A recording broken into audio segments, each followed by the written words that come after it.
Here is a wheel, fastened so that it is free to move up and down. The wheel rolls on a moving belt, rising and falling whenever it strikes a bump. A platform, fastened solidly to the wheel, carries a tracing pen, and when the wheel moves up and down, the tracing pen draws a line which shows the movement of the platform. To get a true picture of the up and down movements, the tracing paper moves at the same speed as the moving ground belt. We'll start the model running. Now, the traced line gives us an exact picture of the up and down movements of the wheel and platform.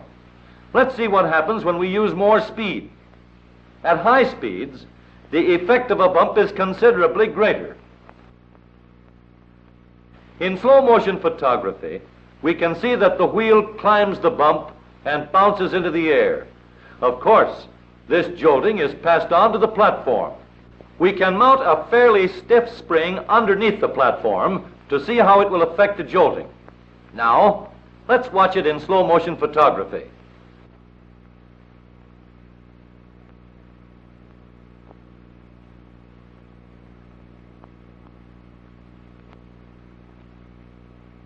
The traced line shows that we have cut down the jolting because the spring absorbs some of the effect of the bump.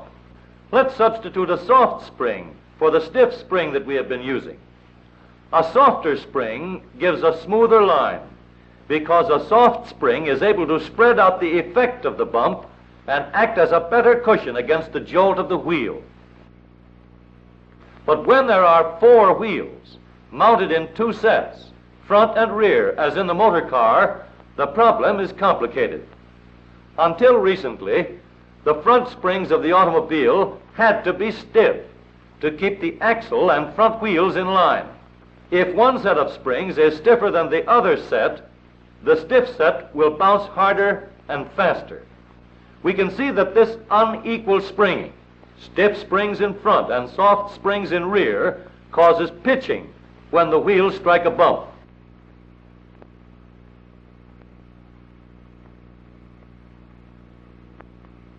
The traced line shows this clearly. The only way to eliminate this unequal springing and make the front springs soft is to give them only one job to perform, the job of absorbing bumps. Suppose we replace the bouncing axle with a rigid, immovable beam. Now the wheels can be fastened to the beam by 2 parallel swinging arms. The wheel is pivoted so that even when the arms are tilted by a jolt or bump, the wheel remains vertical and in perfect alignment. And so now, in place of a stiff spring, we can use a soft spiral spring to absorb the jolts and level out the bumps. Since the rigid beam and the swinging arms keep the front wheels in line, there is only one job left for our springs to do. With both front and rear springs equally soft, the platform is held in balance.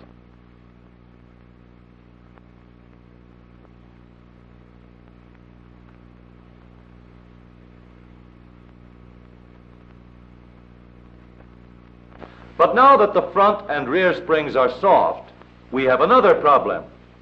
Springs that are soft enough to level out the bumps will compress too rapidly under a heavy shock. And springs that are soft enough to absorb small shocks have a tendency to continue bouncing after they have been compressed or stretched. So to help the springs absorb heavy shocks, we can slow down their action by means of shock absorbers. The shock absorber acts like a brake in delaying the movement of the spring, and it prevents bouncing when the spring is compressed and then released. We can make the severest kind of test to see whether we have a method that will really iron out the ups and downs. We'll use a lot more bumps of different sizes, and we'll run them under our wheels at full speed. Now watch the traced line. The traced line seems to be pretty smooth. Let's watch through the slow motion camera and see just what's happening. No more pitching, and the soft springs with their shock absorbers spread out the effect of any bumps that they can't completely absorb.